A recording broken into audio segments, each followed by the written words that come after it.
For 30 days, I did something that terrified me more than any spiritual practice I'd ever attempted. I stopped trying to control my life.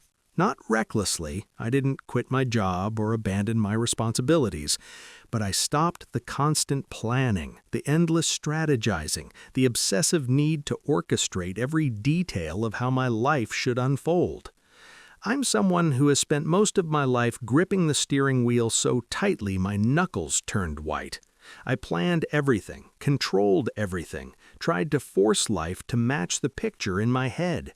And I was miserable, exhausted, constantly disappointed that reality refused to cooperate with my carefully constructed plans.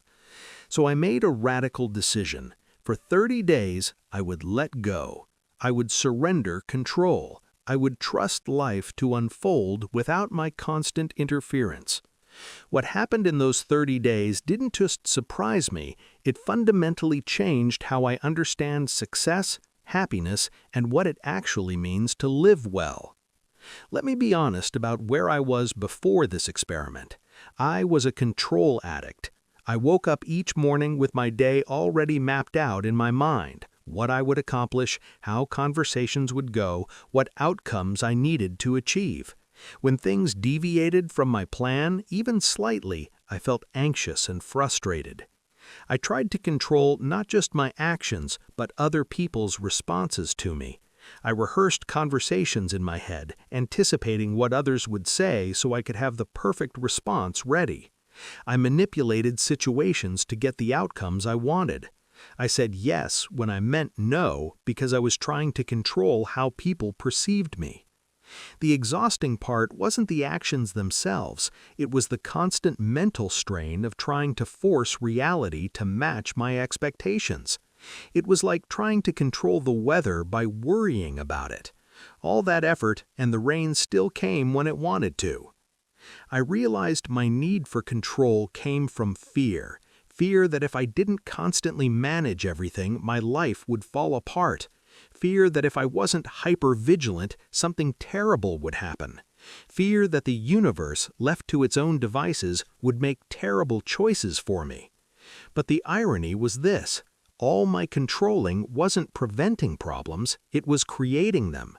My relationships were strained because people felt manipulated. My work suffered because I was too rigid to adapt. My mental health was deteriorating under the constant pressure of trying to orchestrate reality. Something had to change. On the first day of my experiment, I made a simple commitment. For 30 days, I would catch myself every time I tried to control something beyond my actual influence, and I would consciously let go.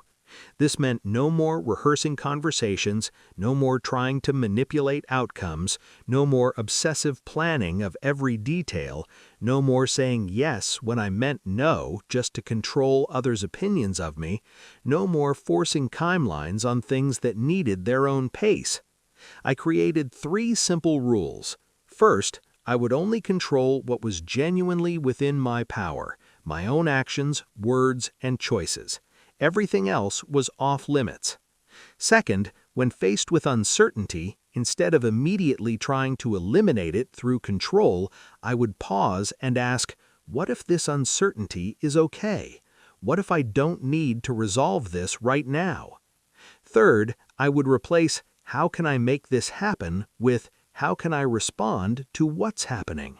A subtle shift, but it changed everything. The first week was torture. My controlling habits were so automatic that I had to catch myself dozens of times each day, reaching for my phone to send that manipulative text, opening my mouth to steer a conversation toward my predetermined outcome, mentally rehearsing an argument I was planning to have. Each time, I would stop, take a breath, and consciously let go. It felt like watching something precious slip through my fingers, but I held the commitment. What happened in those 30 days can be broken down into 3 major discoveries that fundamentally changed my life. Discovery 1. Most of what I was controlling didn't need to be controlled.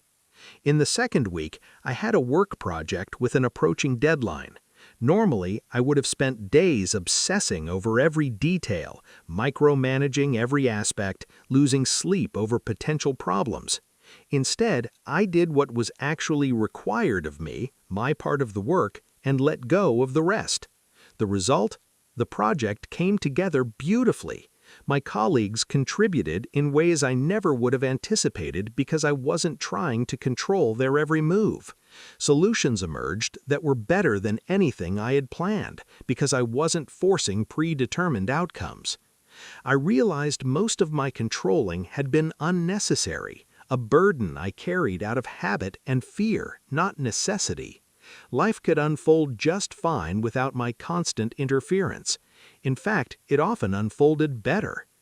Discovery 2. Letting go of control created space for something better. Around day 15, I had a conversation with someone I cared about. Normally, I would have gone into it with an agenda, what I wanted them to understand, how they needed to respond, what outcome I needed to achieve. Instead, I entered with openness, no script, no manipulation, just presence. And something remarkable happened. The conversation went in directions I never could have planned, touching depths I couldn't have orchestrated. We connected in a way that all my controlling had actually prevented. This happened again and again. When I stopped trying to force specific outcomes, space opened up for outcomes I couldn't have imagined, often better, always more authentic. I began to see my controlling as a form of limited thinking. When I controlled, I could only create what I could imagine, but when I let go, life could create what I couldn't imagine. My vision was small. Life's vision was vast. Discovery 3. Control was costing me the present moment. By the third week, I noticed something profound.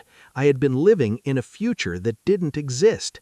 All my planning, worrying, strategizing, it was all about trying to create a future outcome, which meant I was never actually present for what was happening now. One afternoon, I was walking to meet a friend. Normally, I would have spent that walk rehearsing what I would say, planning the conversation, trying to control how it would unfold. Instead, I just walked. I noticed the wind, the quality of light, the sound of my footsteps. I arrived fully present instead of lost in my head.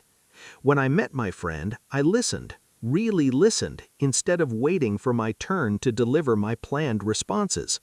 And the time we spent together was richer, deeper, more real than any of our previous interactions.